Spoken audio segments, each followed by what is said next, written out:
Praise the Lord. இன்றைக்கி மத்தேயு 5:44 பார்ப்போம். நான் உங்களுக்கு சொல்லுகிறேன், உங்கள் சத்துருக்களை நேசியுங்கள், உங்களை சபிக்கிறவர்களை ஆசீர்வதிங்க, உங்களை பகைக்கிறவர்களுக்கு நன்மை செய்யுங்கள், உங்களை நிந்திக்கிறவர்களுக்காகவும் உங்களை துன்பப்படுத்துகிறவர்களுக்காகவும் ஜெபம் பண்ணுங்கள். இது இயேசு மலைப்பிரசங்கத்தில் நமக்கு சொன்னது. நம்ம சத்துருக்களை நேசிங்க, அவங்களுக்காக ஜெபம் பண்ணுங்க, அவங்களுக்கு நன்மை செய்யுங்க, அவங்கள ஆசீர்வதிங்க அப்படின்னு சொல்கிறார். இயேசு வரத்துக்கு முன்னாடி இந்த உலகத்தில் ஒரு சட்டம் இருந்தது, கண்ணுக்கு கண் பல்லுக்கு பல்லு. அப்படின்னா ஒருத்தவங்க கண்ணை பிடுங்கினான்னா அவன் கண்ணை பிடிக்கணும், அவன் ஒருத்தன் பல்லை உடச்சானா யார் உடச்சாங்களோ அவனுடைய பல்லையும் உடச்சிடணும். தீமைக்கு தீமை செய்யணும், நன்மைக்கு நன்மை செய்யணும் அப்படின்றது தான் இந்த உலகத்தில் வந்தது. ஆனால் இயேசு வந்த பிறகு தான் பகைவனையும் மன்னிக்கணும் அப்படின்றத போதித்தார். அதுக்கு ரொம்ப இம்பார்ட்டன்ஸ் கொடுத்தார். அதனால தான் சிலுவையில் கூட இவர்கள் செய்வது என்னது என்று தெரியாமல் செய்கிறாங்க, இவர்களை மன்னியுங்கள் அப்படின்னு இயேசு சொல்கிறார். இப்போது இயேசு வந்த பிறகு தான், இந்த உலகத்துக்கு வந்த பிறகு தான் பகைவனையும் நேசிக்கணும், அவனை அன்பு செய்யணும், அவனை மன்னிக்கணும், அவனுக்காக ஜெபம் பண்ணணும், அவனை ஆசீர்வதிக்கணும், அவனுக்கு நன்மை செய்யணும் அப்படின்ற ஒரு விஷயத்தை இயேசு தான் முதல்ல இந்த உலகத்தில் போதித்தார். கிரேக்கத்தில் அப்படி ஒரு வார்த்தை இல்லை, ஏன்னா புதிய ஏற்பாடு கிரீக்கில் எழுதப்பட்டிருக்கு. அப்போது இந்த மாதிரி ஒரு வார்த்தையே கிடையாது, அப்படி ஒரு செயலே கிடையாது. பகைவனை நேசிக்கணும், அன்பு செய்யணும், அதாவது அவனையும் அன்கண்டிஷ்னலாக எந்த ஒரு கண்டிஷனும் இல்லாமல் லவ் பண்ணும் அப்படின்றத இயேசு சொன்னபோது உலகத்தில் அது ஒரு நடைமுறையாகவோ இல்லை ஒரு போதனையாகவோ அது ஒரு பழக்க வழக்கமாகவோ இல்லை. இயேசு தான் சொல்கிறாரு, உங்கள் பகைவனை அன்பு செய்யுங்க, அவனுக்காக ஜெபம் பண்ணுங்க, அவனை ஆசீர்வதிங்க, அவனை நன்மைகளால் நிரப்புங்க அப்படின்னு இயேசு சொல்கிறது தான் நம்ம பார்க்குறோம். அதனால் புதுசாக க்ரீக்கில் ஒரு வேர்டை கண்டுபிடிச்சாங்க, அகப்பே என்பது. அப்போ தான் அந்த வார்த்தையே க்ரீக்கில் வருது. அகப்பே என்பது அன்கண்டிஷ்னல் லவ். அது எங்கேருந்து எடுத்தாங்கன்னா இயேசுவின் உபதேசத்துலேருந்து தான் அந்த மீனிங்கை, அதோட அர்த்தத்தை, அதோட புரிதலை, அதோட காரியங்களை எடுத்தாங்க. அதுலேருந்து அவர் அகப்பேன்ற வார்த்தை வந்தது. ஆம் பிரியமான சகோதரனே சகோதரியே, இன்னும் நம்ம ஆழமாக இன்னும் பார்த்தா 1 யோவானில் வாசிங்கன்னா, நம்ம மற்றவர்களை யாரையாவது நம்ம மன்னிக்காமல் இருந்தோம்னா நம்ம இன்னும் ஸ்பிரிச்சுவல் லைஃப், ஆவிக்குரிய வாழ்க்கை, ஆன்மீக வாழ்க்கைன்னு சொல்கிறோம் இல்லையா, அந்த வாழ்க்கையை நம்ம தொடங்கலை. நம்ம மன்னிக்காமல் கடவுளை எவ்வளோ தேடினாலும், எவ்வளோ அன்பு செய்தாலும், எவ்வளோ நேசித்தாலும் கடவுள் சொல்கிறாரு, உன்னை எனக்கு தெரியல, உன்னை யாருன்னு கூட எனக்கு தெரியாது அப்படின்றார். இங்கே நீங்கள் 1 யோவான் 4வது அதிகாரம் 20வது வசனம் கர்த்தர் சொல்கிறார் பாருங்க, தேவனிடத்தில் அன்பு கூறுகிறேன் என்று ஒருவன் சொல்லியும் தன் சகோதரனை பகைத்தான் அவன் பொய்யன். தான் கண்ட சகோதரனை அன்பு கூறாமல் இருக்கிறவன் தான் காணாத தேவனை எப்படி அன்பு கூற முடியும்? காணாத கடவுளை எப்படி அன்பு கூற முடியும்? ஒரு மனுஷன் கண்ட சகோதரனை அன்பு கூறலன்னா, அதாவது அவர் சொல்கிறாரு, கண்ட சகோதரனை, கண்ணால் பார்க்குற சகோதரனை அன்பு செய்யாதவன் கண்ணுக்கு தெரியாத கடவுளை அன்பு செய்ய முடியாது அப்படின்னு வேதம் நமக்கு சொல்லுகிறது. கீழே நீங்கள் வாசிங்கன்னா தெரிஞ்சு பாருங்கள். தேவனிடத்தில் அன்பு கூறுகிறவன் தன் சகோதரனிடத்திலும் அன்பு கூற வேண்டும் என்ற இந்த கற்பனையை அவராலே பெற்றிருக்கிறோம். இது ஒரு கட்டளையாக சொல்கிறார். இது கட்டளைன்னு நம்ம எடுத்துக்க கூடாது, இது கட்டளைன்னா கடைபிடிச்சி தான் ஆகணும். ஆனால் இது ஒரு கட்டளையாக எடுத்துக்காமல் அன்பு செய்யணும் அப்படின்னு இயேசு சொல்கிறாருன்றது தான் இதோட ஆழமாக இருக்கிறது. அப்போது வேதம் என்ன சொல்லுது? காண்கின்ற மனுஷனை, நம்ம பார்க்குற மனுஷனை அன்பு செய்யாமல் நம்ம காணாத கடவுளை அன்பு செய்கிறோம்னா நம்ம பொய்யன் அப்படின்னு வேதம் சொல்லுது. அப்போது நாம் கர்த்தரை நாம் எவ்வளோ தான் அன்பு செஞ்சாலும், நம்ம கூட இருக்கிற நமக்கு தீமை செய்தவர்களை நம்ம மன்னிக்காமல் விடுவோம் அப்படின்னா கர்த்தர் சொல்கிறாரு, உன்னை யாருன்னே தெரியாது அப்படின்றது.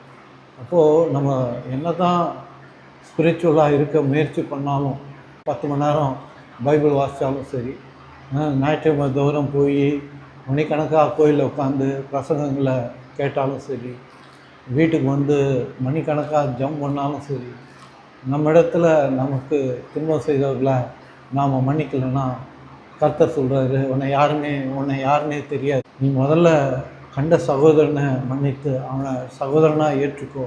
அதன் பிறகு வந்து என்னை செவி, என்னிடத்துல ஜெபம் பண்ணு, நிச்சயமாக நான் உனக்கு பதில் தருகிறேன் என்று சொல்கிறேன். இந்த நேரத்தில் ஒரு உண்மை சம்பவத்தை உங்களுக்கு சொல்லணும்னு நான் விரும்புகிறேன். 1995 காலகட்டத்தில் ஒரு மனுஷன் கேரளாவில் அமெரிக்காவுக்கு போகணுன்னு ஆசைப்பட்டாங்க. அங்கே போய் வேலை தேடிக்கிட்டு அந்த நாட்டு பிரஜையாகி பெரிய பணக்காரன் ஆகணும் அப்படின்னு அவனுக்கு ஒரு எண்ணம். அதனால் என்ன பண்ணான்னா, இந்தியாவிலேருந்து போய் அமெரிக்காவில் வேலை செய்கிற ஒரு பொண்ணை அவன் திருமணம் செய்து கொண்டான்.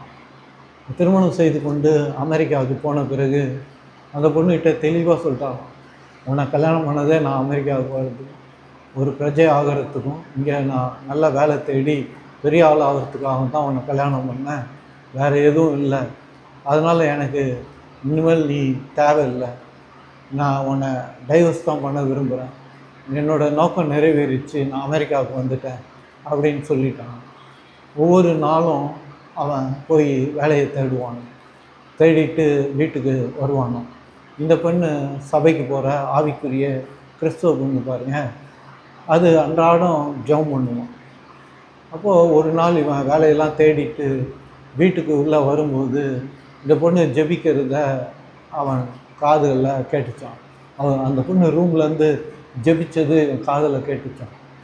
சரி, நம்ம இந்த பெண்ணை அமெரிக்காவுக்கு வந்து கைட்டி விட்டுட்டோம், இது தேவையில்லை, இனிமேல் உன்னை நான் இங்கே அமெரிக்காவுக்கு வரணுன்றதுக்காக தான் கல்யாணம் பண்ணேன் அப்படின்னு நம்ம சொல்லிட்டோம். சரி, இந்த பொண்ணு ஜெபம் பண்ணுறான், சரி இவ தன்னுடைய கடவுள்கிட்ட நம்மளை பற்றி கம்ப்ளைண்ட் பண்ணுறாளா, என்னத்தான் சொல்கிறான் நம்மளை பற்றி அப்படின்னு சொல்லி அவள் ஜெபிச்சுட்டு இருக்கிற அந்த அறைக்கு கிட்ட போய் கதவுகிட்ட போய் என்னத்தான் சொல்கிறான் அப்படின்னு சொல்லி காதை கொடுத்து கேட்டாராம். அப்படி கேட்டப்போ அந்த பொண்ணு ஜெபிச்சாலும். என்ன ஜெபிச்சாங்கன்னா, ஏதோ என்னோடய கணவனை கர்த்தாவே ஆசீர்வதிங்க, அவங்க விரும்புகிற வேலையை கொடுங்க, அவங்க விரும்புகிற ஒரு வாழ்க்கையை கொடுங்க, இயேசு நாமத்தில் அவரை நான் ஆசீர்வதிக்கிறேன்னு சொன்னபோது அவருடைய கண்களெல்லாம் கலங்கி போச்சு. என்னடா நம்ம இவ்வளோ கெட்டவர்களாக இருக்கிறோம், அந்த பொண்ணு நம்மளை மன்னித்தது மட்டும் இல்லை, நம்மளை ஆசீர்வதித்து கடவுள் நம்மளை நல்லா வச்சுக்கணும்னு ஜெபம் பண்ணுறார். இதுதான் கிறிஸ்தவ வாழ்க்கை, இதுதான் சரியான பொண்ணு நமக்கு அப்படின்ட்டு அவருடைய இருதயம் அந்த இடத்துல மாறிச்சான். இன்றைக்கு அவர்கள் நியூயார்க்கில் பெரிய ஊழியம் செய்கிறாங்க 2 பேரும். பிரியமான சகோதரனே சகோதரியே, நம்ம பகைவனை நம்ம மன்னிக்கும்போது நம்ம புரிஞ்சுக்கணும், அவங்க மாறக்கூடிய, அவங்க இருதயம் மாறக்கூடிய நம்முடைய கடவுள் யார், நம்முடைய கர்த்தர் யார் என்பதை அவங்க அறிந்து கொள்ள அது அவங்களுக்கு ஒரு வாய்ப்பாக இருக்கும். அவங்க இருதயத்தில் ஒரு உண்மையான மாற்றம் வரும். நம்ம கடவுளை பிற மதத்தினர் தெரிஞ்சுக்கணுன்னா நம்முடைய செயல்களை வச்சு, நம்முடைய கிரியைகளை வச்சு தான், நம்மளை கொண்டு தான் அவரை தெரிஞ்சுக்கணும். அதனால்தான் நம்மளை கிறிஸ்து அவர்கள் என்று பெயர் நமக்கு வந்தது. பிரியமான சகோதரனே சகோதரி, இன்னும் நம்ம யார் மேலேயாவது மனத்தாங்கல் இருக்குன்னா, யார் மேலேயாவது கஷ்டம் இருக்குன்னா, நம்மளை இப்படி பண்ணிட்டாங்களே அப்படின்ற ஒரு எண்ணம் இருக்குன்னா, ரைட் நவ் இந்த நேரம் அப்படியே கண்களை மூடி அவங்களுக்காக ஜெபம் பண்ணுங்க, அவங்கள மன்னிச்சேன்னு சொல்லுங்கள். வெறும் வாய் அளவில் இல்லை, மனதளவில் நான் மன்னிச்சிட்டேன் அப்படின்னு சொல்லுங்கள். அதன் கிரியைகளாகத்தான் இந்த மத்தேயு 5:44 சொல்லுது, நான் உங்களுக்கு சொல்லுகிறேன், உங்கள் சத்துருக்களை நேசியுங்கள், உங்களை சபிக்கிறவர்களை ஆசீர்வதிங்கள், உங்களை பகைக்கிறவர்களுக்கும் நன்மை செய்யுங்கள், உங்களை நிந்திக்கிறவர்களுக்கும் உங்களை துன்பப்படுத்துகிறவர்களுக்காகவும் ஜெபம் பண்ணுங்க. இதை நம்ம இயேசுவிடத்திலே பார்க்குறோம். சிலுவையில் அவர் தன்னை அறைந்தவர்களை, தன்னை சாட்டையால் அடித்தவர்களை, ஆணிகளை அடித்தவங்களை, தீர்ப்பிட்டவர்களை, துன்பப்படுத்தினவர்களை, சிலுவையில் ஏற்றினவர்களை எல்லாரையும் அவர் மன்னித்தார். அவருடைய சீடர் நம்ம பின்னாடி வாசிக்கிறோம் பாருங்கள். ஃபர்ஸ்ட் மார்டையர் என்று சொல்லுவாங்க, ஸ்தோவான். அவர் ஸ்டீஃபன், இங்கிலீஷில் ஸ்டீஃபன். அவர் இயேசுவை அறிவித்து கொண்டு இருக்கிறார் எருசலேமில். அப்படி அவர் அறிவித்து கொண்டு இருக்கும்போது அங்கே இருக்கிற குருக்கள்லாம் அவரை பிடிச்சி கூட்டிகிட்டு வந்து, நீ இந்த மாதிரி அறிவிக்கக்கூடாது என்று சொல்லி என்ன செய்கிறாங்கன்னா, அவரை வெளியே கொண்டு வந்து கல்லால் எறிந்து கொல்லுகிறாங்க, கல்லால் அடித்து கொள்கிறாங்க. அவர் சாகிறதுக்கு முன்னாடி ஜெபிக்கிறார். அது அப்போஸ்தலர் 7 கடைசி வசனத்தில் எழுதி இருக்கிறது. இவங்க செய்கிற தவறுகளை இவங்க மேலே சுமத்தாதீங்க, இவர்களை மன்னிங்கள் என்று கர்த்தரிடத்தில் அவர் ஜெபம் பண்ணுகிறார்.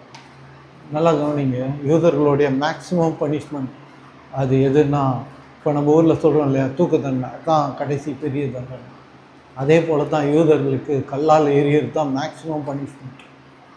அந்த மாதிரி இவரை இந்த ஸ்தோவானை, அதுவும் அவர் எந்த தவறும் செய்யலை, இயேசு தான் கடவுள் என்ற நற்செய்தியை அவர் அறிவித்ததற்காக கூட்டிகிட்டு வந்து கல்லால் எறிந்து கொள்ளுகிறார்கள். அப்படி சாகிறதுக்கு முன்னாடி அவர் சொன்னது, இவர் செய்த தவறை ஆண்டவரே இவர்கள் மேல் சுமத்தாதீங்க, இவர்களை மன்னியுங்கள் அப்படின்றார். இயேசு சிலுவையில் எப்படி மன்னித்தாரோ அதே போல் இயேசுவோட டிசைபிள் இந்த ஸ்தோவான் கல்லெறியும் போது அதே வார்த்தையை சொல்லி அவர் மறிக்கிறார். நம்ம வாசிக்கிறோம், பவுல் சவுலாக இருந்தார். பவுல் டெமஸ்கஸ்க்கு போகும்போது அவர் குதிரையில் போயிட்டுருக்கிறாரு. கிறிஸ்தவர்களை துன்பப்படுத்தணும், இல்லை கைது பண்ணணும் அப்படின்ற எண்ணத்தோடு போகிறார். அங்கே இயேசு ஒரு வெளிச்சத்தில் அவரை சந்திக்கிறார். அவர் குதிரையிலேருந்து கீழே விழுறார். அந்த வெளிச்சத்தை பார்த்து அவர் கேட்குறாரு, நீங்கள் யார் அப்படின்னு கேட்குறாரு. நீ துன்பப்படுத்துகிற இயேசு நான் தான் அப்படின்ற.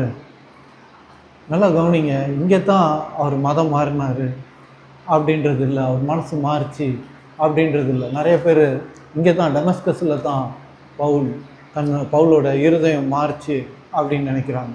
இல்லை, இந்த ஸ்தோவான் நான் சொன்னேன் இல்லையா, அவரை கல் எறிந்து கொன்னப்போ இந்த பவுல் அந்த ஸ்தோவானோட ஆடையை கையில் வச்சுன்னுக்கிறார்.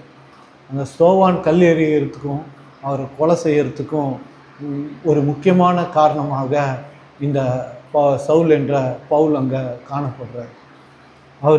இவரை கிறிஸ்தவர்களை துன்பப்படுத்தி அவர்களை கொல்லும்படியாக அந்த கொலைக்காலத்துக்கு இவர் ஒப்பு கொடுக்குறவராக அவர் இருந்தார் என்று வேதம் சொல்லி. ஏன்னா இவருக்கு ஒரு வைராக்கியம், யூத மதத்தை அழிக்கிறதுக்கு தான் இயேசு வந்தார் அப்படின்றது தான் யூதர்களோட கான்செப்டாக இருந்தது. ஏன்னா யூதர்களுக்கென்று பைபிள் இருந்தது, ஸ்கிரிப்சர் இருந்தது, யூதர்களுக்கென்று பெரிய ஆலயம் இருந்தது, ஃபெஸ்டிவல்ஸ்லாம் இருந்தது, போதகர்கள் இருந்தாங்க, பைபிள் காலேஜ் இருந்தது, அங்கே நிறைய டிசிப்ளின் இருந்தது, நிறைய ரூல்ஸ் அண்ட் ரெகுலேஷன் இருந்தது, அங்கே அவங்ககிட்ட 10 கட்டளைலாம் இருந்தது. அதனால் யூதர்கள் என்ன நினச்சிட்டு இருந்தாங்கன்னா, தங்களுடைய ஜூடைசம் யூத மதம் ரொம்ப ஸ்ட்ராங்கு, அதை யாராலையும் ஒன்றும் செஞ்சிட முடியாது, அதை யாராலையும் உடைக்க முடியாது. ஏன்னா அது ரொம்ப ஸ்ட்ராங்கான மதம். ஏன்னா அதுக்கு ஸ்கிரிப்சர் இருக்குது, கோயில் இருக்குது, அங்கே ஒரு ரபி இருக்கிறாரு, நல்லா வெல் ட்ரெயின்டு, பைபிள் காலேஜ் இருக்குது, ஆராதனை இருக்குது, ஆராதனை முறைமைகள் இருக்குது, 10 கட்டளை இருக்குது, அங்கே அவங்களுக்குன்னு பெரிய ஆலயம் இருக்குது. அதனால் இந்த ஜூடைசத்தை யாராலையும் ஒன்றும் செஞ்சிட முடியாது அப்படின்ற ஒரு வைராக்கியம் அவங்களுக்குள்ளே இருந்தது. ஆனால் இயேசு போதிக்க ஆரம்பித்த பிறகு கூட்டமாக அவர் பின்னாடி போக ஆரம்பிச்சிட்டாங்க. அவருக்கு ஒரு கட்டடமே தேவைப்படல. இவங்கெல்லாம் எருசலேம் தேவாலயத்து எல்லாம் வச்சுருந்தாங்க, முறைமைகள்லாம் வச்சுருந்தாங்க, கட்டளைகளை வச்சுருந்தாங்க, சாம்பிராணி போட்டாங்க, எல்லாம் பண்ணாங்க, பலிகள் இட்டாங்க, எல்லாமே பண்ணாங்க. ஆனால் இயேசு வந்தபோது அவர் வனாந்தரத்தில் அவர் நின்று பிரசங்கம் பண்ண, மலைகள் இல்லை, புல் தரையில், ரோட்டு ஓரங்கள் இல்லை, அப்படின்னு நின்று பிரசங்கம் பண்ணுறாரு. அவருடைய பிரசங்கத்தை கேட்குறதுக்கு கூட்டமாக ஜனம் வர்றாங்க, 5000 10,000 பேருன்னு வராங்க. அவருடைய ஊழியத்தில் அற்புதங்கள் அதிசயங்கள் நடக்குது. அவருடைய வாழ்க்கை முறை, வாழ்க்கை தரம் மாறுது. அவங்களுக்குள்ள அவங்க இருதயங்கள்லாம் கேட்குற மனிதர்களுடைய இருதயங்கள் மாறுது, சிந்தனைகள் மாறுது, அவங்களுக்கு தைரியம் உண்டாகுது. தாங்கள் ஜெபித்தா நமக்கு ஜெபத்துக்கு பதில் வரும், நாங்கள் ஆசீர்வதிக்கப்படுவோன்ற அந்த நம்பிக்கையெல்லாம் வர ஆரம்பிக்குது. நிறைய பேர் அவர் பின்னாடி போக ஆரம்பிக்கிறாங்க. இந்த யூதர்கள் பயப்பட ஆரம்பிக்கிறாங்க. தங்களுடைய மதம் ஒன்றும் இல்லாமல் போயிடுமோ, உடைந்து விடுமோ, நம்ம எவ்வளோ ஸ்ட்ராங்கான ரிலிஜன் நம்ம நினச்சின்னுக்கிறோம். இங்கே ஒரு இயேசுன்னு ஒருத்தர் வந்து ஒரு சர்ச்சின்னு ஒரு ப்ரிமிசிஸே இல்லாமல், ஒரு இடமே இல்லாமல் வெளியே வந்து போதிச்சு இவ்வளோ ஜனங்களை கலெக்ட் பண்ணுறாரு.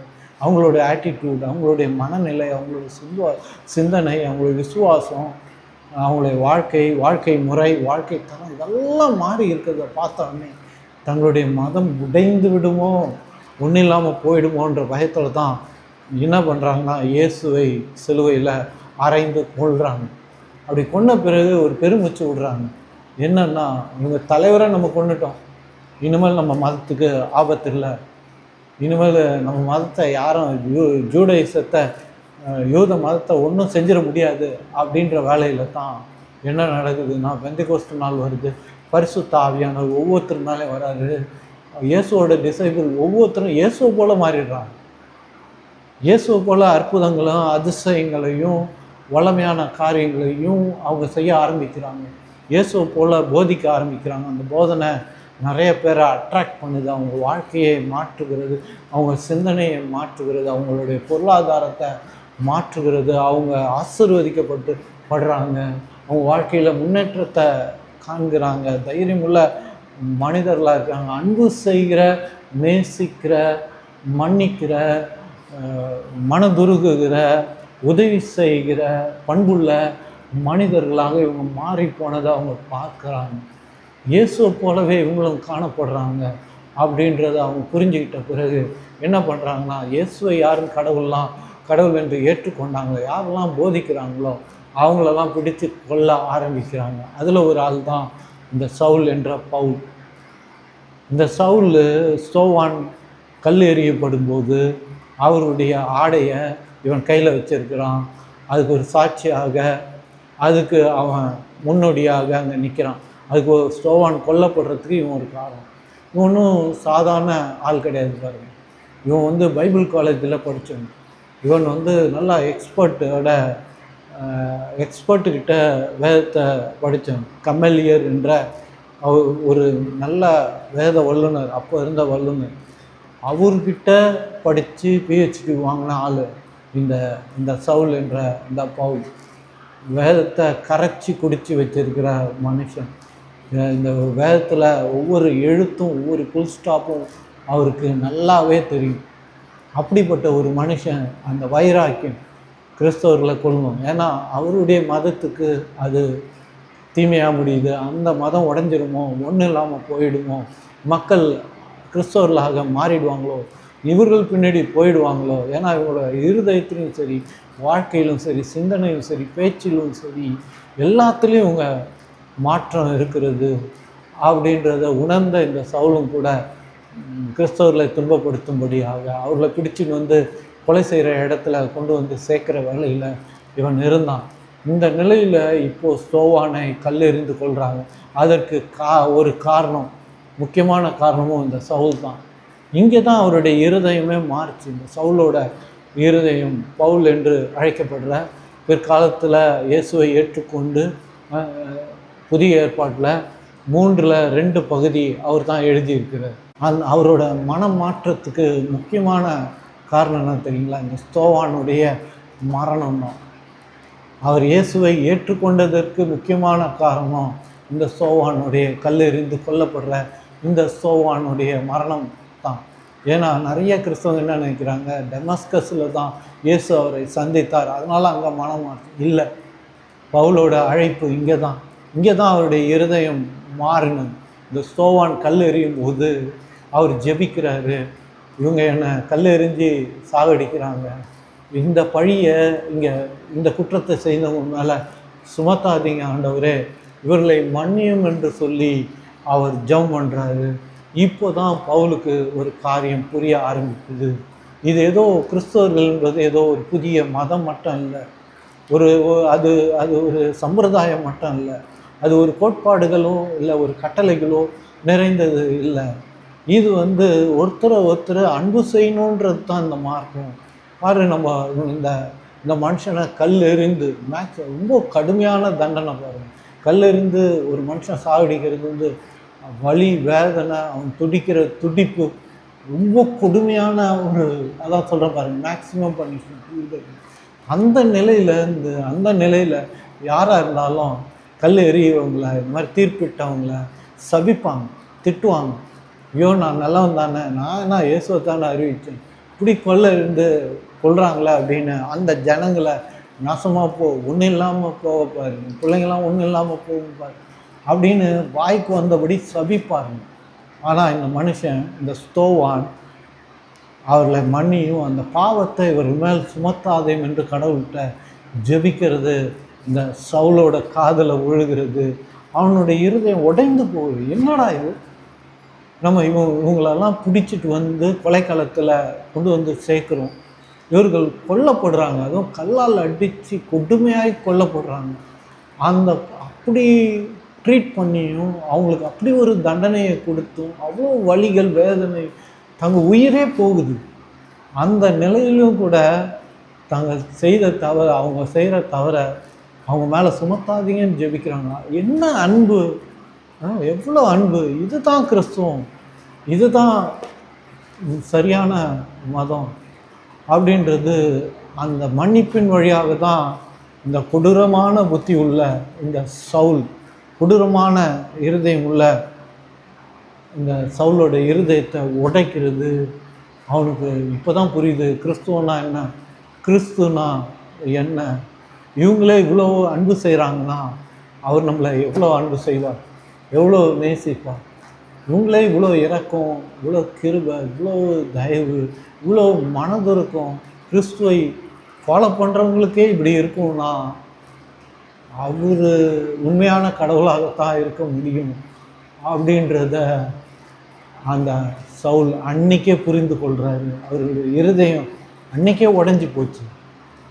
அன்னைக்கே அவருக்கு தெரியுது இவர் இயேசு உண்மையான உன்னதமான கடவுள் என்பது. பிரியமான சகோதரனே, சகோதரியே, நம்முடைய செயல்கள் தான் மற்றவர்களை நம்ம கடவுளை பற்றி சொல்கிறதுக்கு உதவும் ஒழிய, நம்ம போடுற அல்லேலூயா சத்தம், நம்ம போடுற வெள்ளை சட்டை, நம்ம போடுற முழங்கால், நம்ம நகையை கட்டி வைக்கிறது, இதெல்லாம் மனிதர்கள் பார்க்கல. இதெல்லாம் ஈஸியாக சுலபமாக செய்ய முடியும், யாரால் வேணால் செய்ய முடியும், எதையுமே எடுத்து வைத்து விட முடியும். ஆனால் நம்ம இருதயத்தில் இருக்கிற மாற்றம், அதை தான் மக்கள் இந்த உலகத்தில் இருக்கிறவங்க பார்க்கிறார்கள். அதனால தான் இயேசு சொல்கிறார், இந்த உலகத்துக்கு நீங்கள் ஒளியாய் வெளிச்சமாய் இருக்கிறீங்க என்பது. Change heart. நம்ம நம்ம நம்ம அன்பு செய்கிறவர்களாகவும், இரக்கம் உள்ளவர்களாகவும், கிருபை உள்ளவர்களாகவும், தயவு உள்ளவர்களாகவும், மன்னிக்கிறவர்களாகவும், அவர்களுக்காக ஜெபிக்கிறவர்களாகவும் நம்ம மாறும்போது நம்ம செயல்களை அவங்க பார்க்குற அவர்கள் நம்முடைய கடவுள் யார் என்பதை அவர்கள் தெரிந்து கொள்ளணுமா ஒழிய, நான் கலர் சட்டையெல்லாம் போடாமல் வெள்ளை சட்டை, கருப்பு பேண்ட்டு தான் போட்டுக்குவேன், நகையெல்லாம் நான் கழட்டி வச்சுட்டேன், நான் பவுட்ரு கூட போட மாட்டேன், சென்ட்டு கூட போட மாட்டேன், நல்ல சட்டையெல்லாம் போட மாட்டேன், என் நகை எதுவும் தேவையில்லை அப்படின்றது கிறிஸ்துவ வாழ்க்கை இல்லை. நம்ம கிரியைகளை, நம்ம செயல்களை பார்த்து தான் நம்ம கடவுளை, அதுதான் சவுண்டாக கர்த்தரை பற்றி மற்றவர்களுக்கு சொல்லும் ஒழிய நம்ம பேச்சு இல்லை. நம்ம கிரியைகளாலும் நம்ம கர்த்தரை பிரதிபலிக்க அழைக்கப்பட்டிருக்கோம்.